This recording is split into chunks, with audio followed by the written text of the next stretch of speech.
Hi, my lovely. So, welcome back to my YouTube channel.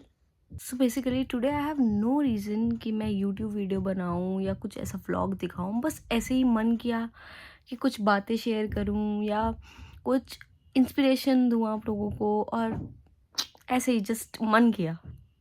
मैं चलो आपको बताती हूँ कि मैंने 2025 में क्या सीख ली. मैं इस बारे में बताती हूँ. तो पहली जो सीख है वो ये है कि आपकी हेल्थ ठीक है ना, लाइफ में सब कुछ अच्छा है. अगर हमारी हेल्थ को कुछ भी इफ़ेक्ट होता है, कुछ भी मतलब देखो ऐसा है, लाइफ में ना बहुत अप डाउन्स आते हैं. हमें बहुत चीज़ें फेस करनी पड़ती है, और जब तक हमारी हेल्थ नहीं ठीक होगी ना, तो वो अप डाउन्स हमें और ज़्यादा अफेक्ट करेंगे. और कब आपकी मेंटल हेल्थ ख़राब होने लगेगी आपको आइडिया भी नहीं होगा. जब मेंटल हेल्थ ख़राब होती है ना, तो इतनी प्रॉब्लम्स होती हैं, मैं आपको बता नहीं सकती. मतलब literally anxiety, stress, panic attacks, depression, किस जोन में आप चले जाते हो ना, वो जोन से आप बाहर नहीं आ पाते हो. मेंटल हेल्थ ख़राब होने के ना बहुत रीजंस हैं. मैं आपको बताती हूँ. कई बार क्या होता है, हम अपने करियर की वजह से बहुत परेशान हो जाते हैं.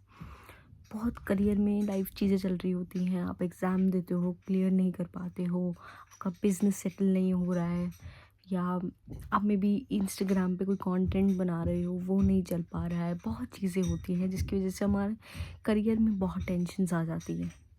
ट्रस्ट मी मुझे पता है कि ये जो हमारा एज ग्रुप है ना, 20 से 25 का, या जो भी 20 से लेके 30 का, ये इतना इम्पोर्टेंट होता है ना हमारे करियर के लिए, कि अगर एक बार ये निकल जाएगा ना, तो करियर सेट करना बहुत मुश्किल है. तो ये करियर का पीरियड होता है जो हमें बनाना पड़ता है, और इसमें हम अपना करियर सेट करना पड़ता है, और बहुत चीज़ें होती हैं, बहुत स्ट्रेस हो जाता है, जिससे सबसे ज़्यादा हमारी हेल्थ ख़राब होती है.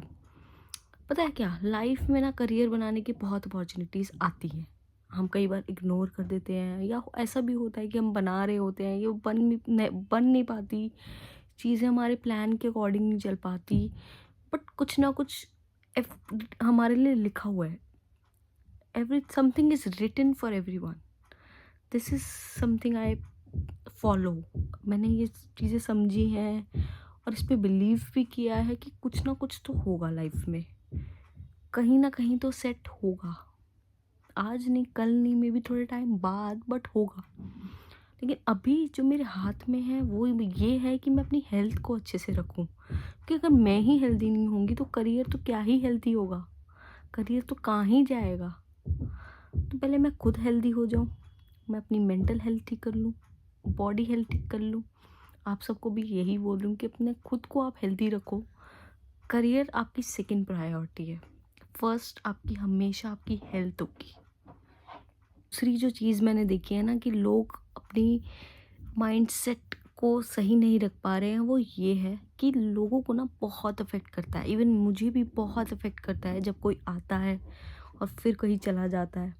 मतलब ऐसा हो जाता है कि आप ना खाली हो जाते हो, किसी से इतना अफेक्ट होने लगते हो कि आपको किसी पर्सन की या किसी चीज़ की ज़रूरत पड़ने लगती है. लाइक कोई आया आपकी लाइफ में, ठीक है, अब आपको उसकी आदत हो गई, आपने बात करी उससे, रोज़ आपकी बात होने लगी, आपको उसकी आदत हो गई.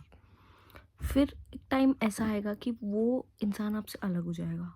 फिर वो माइंडसेट पे आपके जो इफेक्ट डाल के जाएगा ना, वो बहुत खतरनाक होता है. तो एक चीज़ ये सीखी मैंने कि पीपल आते हैं और जाते हैं, पीपल में कम एंड गो, बट आपके दिमाग पे उसका असर नहीं होना चाहिए, माइंड पे अफेक्ट नहीं होना चाहिए. अगर तो आपको लगता है कि ये बंदा मेरे साथ हमेशा रहेगा, चाहे कोई लड़की हो, चाहे कोई लड़का हो, ये फ्रेंड के रूप में हो, जिस भी रिलेशन में हो, अगर तो आपके साथ वो रहेगा तो आप उसको रखो लाइफ में.